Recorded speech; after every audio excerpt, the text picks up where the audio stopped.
Welcome to आरजेल English classes. आज हम क्लास 12th के चैप्टर नंबर 5 बीबीआई है, ठीक है, उसका हम जिक्र करेंगे। इसके पहले 4 चैप्टर दे चुके हैं, उसको आप पढ़ लीजिए। ओके, तो फटाफट हम रिवीजन करेंगे। तो पहला नंबर क्वेश्चन क्या कहता है कि dash got the Nobel prize in literature in 1950, यानी कि 1950 ईस्वी में किसको नोबेल प्राइज़ मिला था, वो भी लिटरेचर के क्षेत्र में। तो आपका आंसर हो जाएगा बर्ट्रैंड रसेल। सबसे पहले जान लीजिए कि आइडियाज़ दैट हेल्प मैनकाइंड किसने लिखा है, ये बर्ट्रैंड रसेल ने लिखा है। ओके, ये क्वेश्चन कब पूछा गया? 2025 में आईएससी वाले को।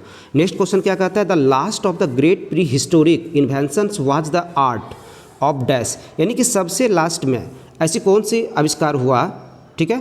तो सबसे लास्ट में जो है ना आपका आविष्कार हुआ राइटिंग का, और ये क्वेश्चन आपको 2024 से पूछा आईएससी वाले को। नेक्स्ट क्वेश्चन देखिए, थर्ड नंबर में क्या कहता है? Dash was a philosopher and A mathematician, यानी कि कौन इसमें से ऐसा लेखक है जो कि फिलोसफर भी है, मैथमेटिशियन भी है, और ये क्वेश्चन पूछा 2024 ईस्वी में, ठीक है। तो इसका आंसर हो जाएगा आपका Bertrand Russell. The taming of dash animals, कौन से एनिमल्स को पालना शुरू किए जिससे कि उनके लाइफ को, हमारे पूर्वजों के लाइफ को काफ़ी मच प्लीजेंट, काफ़ी सुखद एहसास हुआ और सुख पहुंचा। तो इसका आंसर हो जाएगा आपका डोमेस्टिक एनिमल्स, यानी कि पालतू पशुओं को जब से पालना शुरू किए तैसे मानव सभ्यता के विकास में 4 चांद लग गए। ओके, नेक्स्ट वन है the 2 kinds of ideas which contributed most of the mankind where knowledge and technique according to Bertrand Russell. Bertrand Russell के अनुसार उसका कहना है क्या कि 2 प्रकार के आइडियाज होते हैं। एक तो दिया गया नॉलेज एंड टेक्निक, और दूसरा जो दिया गया उनके अनुसार मॉरल्स एंड पॉलिटिक्स। नॉलेज का मतलब क्या हो गया? ज्ञान। टेक्निक का मतलब क्या होगा? तकनीक। मॉरल्स का मतलब क्या हो गया? नैतिक। और पॉलिटिक्स का मतलब क्या हो गया? राजनीतिक, ठीक है। All technological changes cause dash problems, ये देखिए 2021, 2023 ये पूछा गया है। तो आपका आंसर जो इसका हो जाए ना, तो जितने भी टेक्नोलॉजिकल चेंजेज होते हैं वो प्रॉब्लम्स होता है, सोशल प्रॉब्लम्स होता है, यानी कि सामाजिक समस्याएं उत्पन्न करती है। नेक्स्ट क्वेश्चन है आपका, Bertrand Russell was also a dash. Bertrand Russell जो थे ना हिस्टोरियन भी थे और साथ ही साथ मैथमेटिशियन भी थे। According to Bertrand Russell dash die in large numbers in winter. तो इस कहानी में बर्ट्रैंड रसेल कहे हैं कि बड़ी संख्या में विंटर के मौसम में बर्ड्स जो है ना मर जाते हैं, ठीक है। क्वेश्चन नंबर 9 देखिए क्या कहता है। Bertrand Russell was awarded Nobel prize in literature in the year. देखिए क्वेश्चन एक ही है, उसको पूछने का तरीका अलग अलग रहता है। तो इसके 2025 में पूछा गया कि कब मिला गया, ठीक है। और इसमें भी वही पूछ रहा है कि नोबेल प्राइज़ मिला गया इसको लिटरेचर के क्षेत्र में, तो कब मिला गया? 1950 में। और 2025 से पूछा किसको मिला गया, तो बर्ट्रैंड रसेल को। याद रखिएगा, Bertrand Russell is the author of the piece, ये तो हल्का है, idea that help mankind. Bertrand Russell belong to, अब ये कहाँ से बिलोंग करते हैं? 2022 में पूछा, 2023 में पूछा, 2024 में पूछा। देखिए इसका कितना इंपॉर्टेंट क्वेश्चन है ये। तो ये ब्रिटेन से बिलोंग करते थे, ठीक है ना। ब्रिटेन आपका क्या होगा? ब्रिटिश भी हो सकता है, इंग्लैंड भी हो सकता है, तीनों में से कोई एक रहेगा। ओके, नेक्स्ट वन है even more important than the domestication of animals was the invention of dash. इनमें से ऐसा कौन सा इम्पॉर्टेंट इन्वेंशन, मतलब डोमेस्टिकेशन ऑफ एनिमल्स के बाद ऐसे कौन से चीज़ें हैं जो कि मानव सभ्यता को काफ़ी मदद। हाँ, तो क्वेश्चन करने का अर्थ था यहाँ पे कि डोमेस्टिकेशन ऑफ एनिमल्स, यानी कि पालतू पशुओं के बाद ऐसे मनुष्य ने कौन सी चीज़ों का इन्वेंशन किया जो कि काफ़ी इम्पॉर्टेंट, यानी कि हाँ, डोमेस्टिकेशन ऑफ एनिमल्स के बाद कौन सा इन्वेंशन इन्होंने किया? तो आपका आंसर हो जाएगा एग्रीकल्चर का, ठीक है। जिसके बाद ह्यूमन प्राणी को, यानी कि ह्यूमन नेचर को काफ़ी रफ्तार मिला डेवलपमेंट में। आफ्टर लैंग्वेज के बाद the second most important thing which help Mankind was, तो ये होगा आपका फायर, यानी कि लैंग्वेज के बाद फायर का आविष्कार किया गया, जिससे इनका सपोर्ट सेकेंड इंपॉर्टेंट माना गया। इसका दूसरा सबसे बहुत बड़ा आविष्कार माना गया, जिसमें कि मानव सभ्यता को काफ़ी मदद मिली। ओके, नेक्स्ट वन है बर्ट्रैंड रसेल, यानी कि Bertrand Arthur William Russell was a British dash. क्या थे ये? तो ब्रिटिश फिलोसफर थे, मैथमेटिशियन रहता तो मैथमेटिशियन भी देते हैं।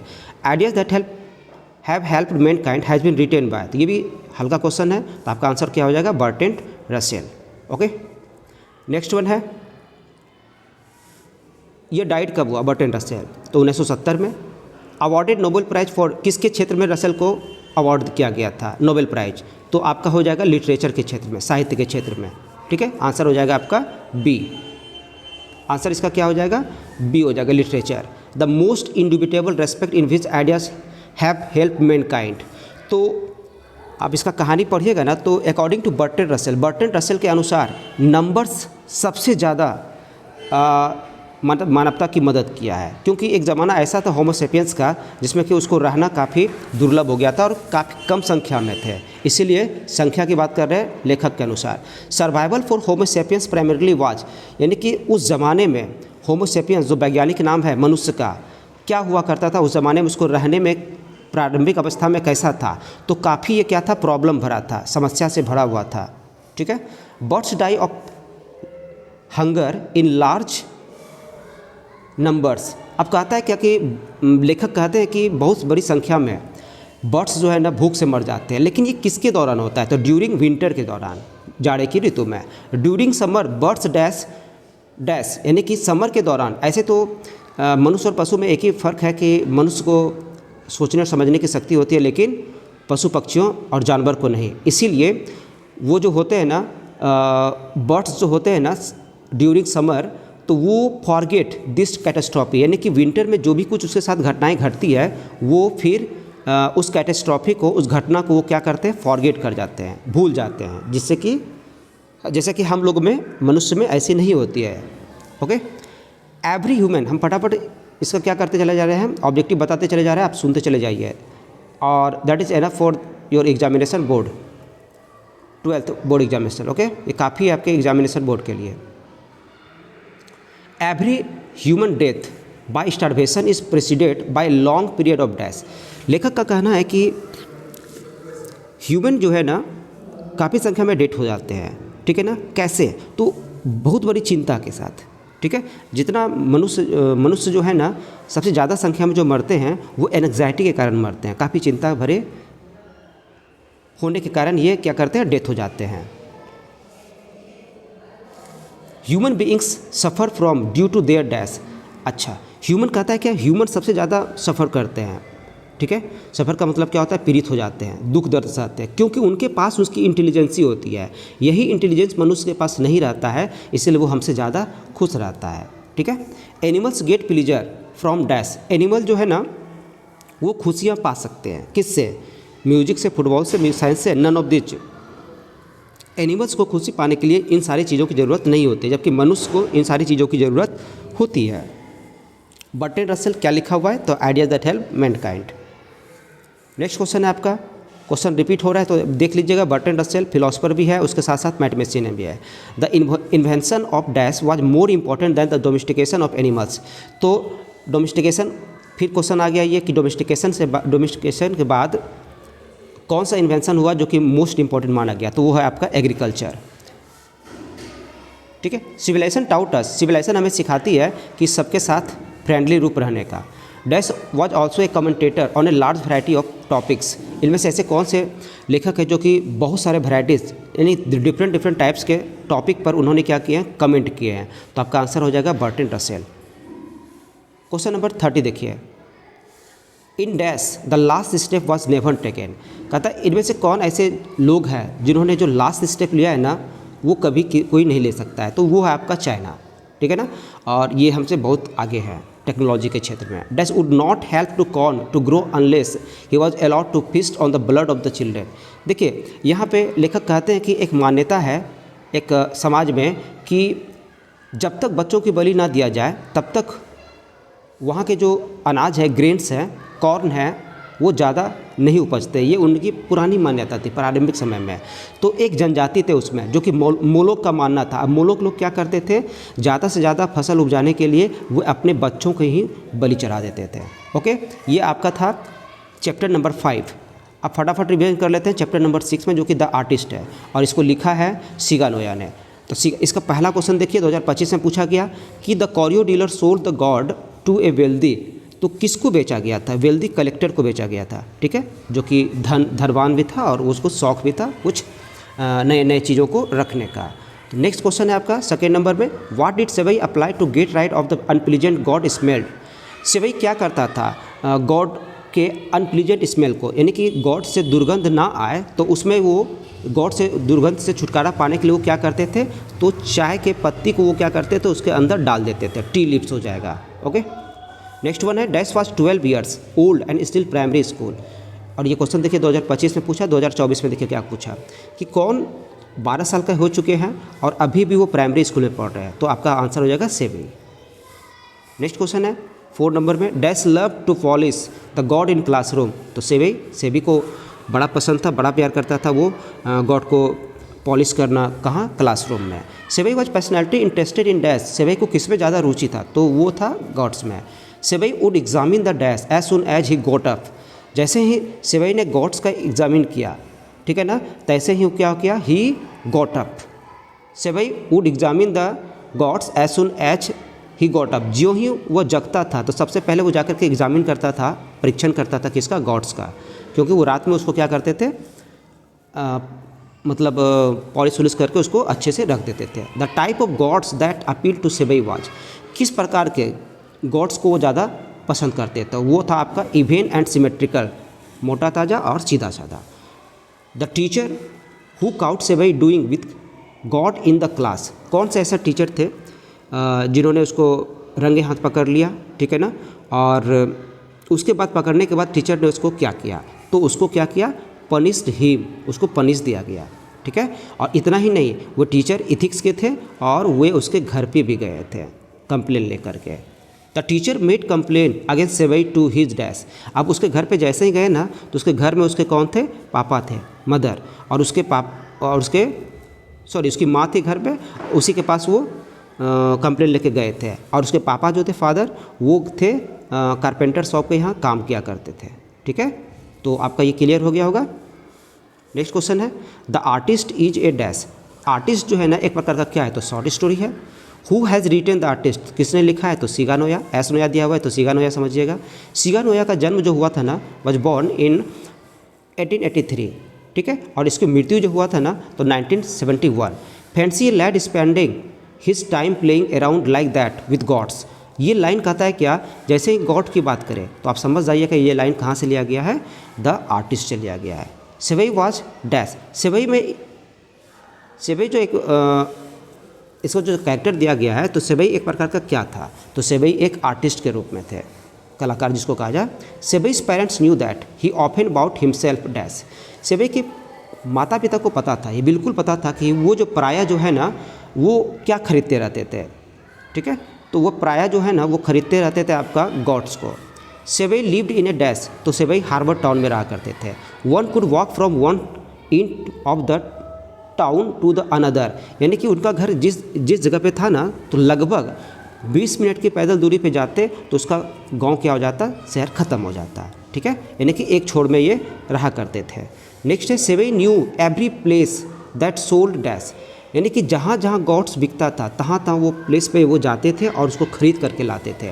वन डे, एक दिन की बात है, Seibei found a peculiar gourd at the shop of an old woman which cost him, एक दिन की बात है, सेवी टहलते टहलते जाता है तो एक शॉप के पास जाता है जहाँ पे एक बूढ़ी महिला जो है ना, वो गॉड्स को बेच रही होती है, और उसको देख करके जो है ना उसको काफ़ी अच्छा लगा, और उन्होंने 10 सेंट्स, यानी कि लगभग 10, ये जापान की मुद्रा है, येन और सेन उसमें चलता है, तो ये उन्होंने 10 सेंट्स में उसको क्या किया, खरीद लिया, ठीक है। नेक्स्ट है आपका ही used to wore a neat hole in the dash, यानी कि वो जो एक छेद करते थे किस पे है, गॉड्स में, और गॉड्स में कहाँ पे, तो टॉप में वो क्या करते थे, गॉड्स के टॉप पे छेद करते थे, ठीक है। He made the hole to extract, और उस छेद करके वहाँ से क्या निकाल लेते थे, वो सीड्स को निकाल लेते थे, बीज को निकालते थे। वेन ईवर, जब कभी सेवी पास थ्रू द मार्केट, जब कभी वो बाजार से होकर गुजरते थे, तो ही सर्च्ड फॉर द डैश, वो हमेशा किसकी तलाश करते थे, गॉड्स की तलाश किया करते थे, ओके। नेक्स्ट वन आपका सिगा नोया हैज़ रिटर्न, ये तो बहुत हल्का क्वेश्चन है, द अर्थ लिखा है। सेवी वॉज 12 ईयर्स ओल्ड डैश, अब सेवी कहाँ के थे, सेवी जापानीज बॉयज़ थे, ओके, जापान से रिलेटेड थे। सेवी was a dash Japanese boy, देखिए यही क्वेश्चन को पूछा गया कितने साल का, तो ये आपका है 12 ईयर्स ओल्ड, 12 साल के वो जापानी लड़के थे। सेवीज हॉबी वाज कलेक्टिंग, सेवी का हॉबी क्या था, तो क्या कलेक्ट करते थे, गॉड्स को, ओके। 28 नंबर देखिए क्या कहता है, सेबई वॉज पर्सनैलिटी इंटरेस्टेड इन, यानी कि एक ही क्वेश्चन को बार बार रिपीट करता है, वो गॉड्स होगा। शिगानोया इज ए डैश राइटर, तो शिगानोया कहाँ से, तो जापान से। वन डे एक दिन Seibei was caught red handed by his dash teacher, बताए ना आपको कि एक दिन वो रंगे हाथों पकड़ा गया और वो टीचर क्लास में ही थे, और वो टीचर किस सब्जेक्ट के थे, तो एथिक्स टीचर थे। ठीक है, नेक्स्ट क्वेश्चन है आपका, Seibei bought a dash inch gourd from an old woman, तो कितना इंच लंबा गॉड्स था जो कि खरीदा था उन्होंने, तो 5 इंच गॉड को। क्वेश्चन नंबर 32 देखिए क्या कहता है, the teacher became very very dash with Seibei for neglecting his studies, तो टीचर काफ़ी उनसे क्या थे, क्रोधित थे, गुस्से में थे। क्यों, क्योंकि वो क्या करते थे, अपने स्टडीज़ को अच्छे से नहीं करते थे। सेबई रीड्स एट, सेबई किस स्कूल में पढ़ा करते थे, प्राइमरी स्कूल में। Seibei gourds for a few dash, तो फ्यू सेन में खरीदे थे, वो जापान की मुद्रा को येन और सेन समझ लीजिएगा आप। क्वेश्चन नंबर 35 देखिए क्या कह रहा है, the next day the teacher Seibei आ गया ना, अब पूछा गया कि कहाँ से लिया गया है, तो आप देख लीजिए द आर्टिस्ट से लिया गया है। The price of the 5 inches God is, 5 inch का जो गॉड है उसका कीमत कितना था, तो उसकी कीमत थी यहाँ पे 10। सेबई's फादर वर्क एट, सेबई के पापा कहाँ काम करते थे, तो कारपेंटर शॉप, यानी कि बढ़ई की दुकान पे काम करते थे, कारपेंटर शॉप हो जाएगा आपका। Dash was selling dried permissions and oranges, तो बोले ना कि एक बूढ़ी महिला है जो कि वो बेच रही थी, वहीं से उसको 5 इंच गॉड मिला था। The Potter sold the God, जब क्लास में टीचर ने पकड़ा उनके गॉड्स को, तो वो फिर जब्त कर लिए थे, तो उसको फेंकने के लिए दिया गया पॉटर को, लेकिन पॉटर ने उसको फेंका नहीं, वो रख लिया, और रखने के बाद वो क्या किया, कॉरियर शॉप डीलर के यहाँ गए और उसको बेच दिए। तो वो कितने में बेचे, 50 येन में। तो आप याद रखिएगा, 10 में ख़रीदा उन्होंने, 10 सेंट में ख़रीदा, उसके बाद 50 येन में क्या किया, पॉटर ने बेचा, और वो जो पॉटर थे वेल्डी कलेक्टर के पास कितने में बेच दिए, तो आपका पहला नंबर में ही दिया गया है, लगभग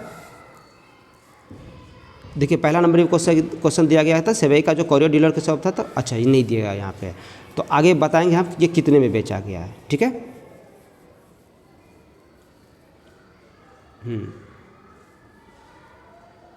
कहाँ तक थे हम, 50 येन में, हाँ लगभग 600 येन में इन्होंने वेल्दी कलेक्टर के पास बेचा था। तो क्वेश्चन कहाँ पढ़ रहे थे हम, हाँ यहाँ पे है आपका कि हाँ पॉटर सोल्ड, पॉटर ने क्या किया, बेच दिया, कितने में, 50 में। 3 पीरियड आपको याद रखना है, 3 वर्ड, एक 10 जो कि सेबई खरीदा, उसके बाद जब्त हो गया, तो 50 किसने, पॉटर ने बेचा उसको, और फिर किसको बेचा, कॉरियर डीलर को, और कॉरियर डीलर ने कितने में उसको बेच दिया, 600 में। बस ये आपको याद रखना है। नेक्स्ट है आपका dash is a short story, तो आपका क्या हो जाएगा, शॉर्ट स्टोरी कौन है, the artist. Seibei's hobby of collecting gourds made his teacher, Seibei का जो ये हॉबी था गॉड्स को कलेक्ट करने का, इससे ये क्या बोलते हैं, टीचर काफ़ी क्या होते थे, डिस्प्लीज, नाखुश रहते थे उससे। सेबई's पेरेंट्स न्यू दैट, ये तो क्वेश्चन हो चुका है, गॉड्स ऑप्शन आ रहा है तो गॉड्स ही होगा क्योंकि उसको आदत था खरीदने का। अब यहाँ पे क्वेश्चन क्या कहता है, the courier dealer sold the God to a wealthy collector, उस कॉरियर डीलर ने वेल्दी कलेक्टर को, एक जो धनवान जो कलेक्टर थे उसको बेचा उन्होंने लगभग 600 में। ठीक है ना, इसी से अंदाज़ा लगा सकते हैं कि उनकी जो है ना वो वस्तु की कीमत नहीं बल्कि कलाकारी की कीमत थी। तो ये आपका 2 चैप्टर और कंप्लीट हो गया। आई होप कि आपको समझ में आ गया होगा, और जो आपको दिक्कत हो तो प्लीज़ कमेंट कर लीजिएगा। ठीक है, फटाफट रिवीजन कराते जा रहे हैं। Thank you so much, thanks for watching this video, thank you so much, okay.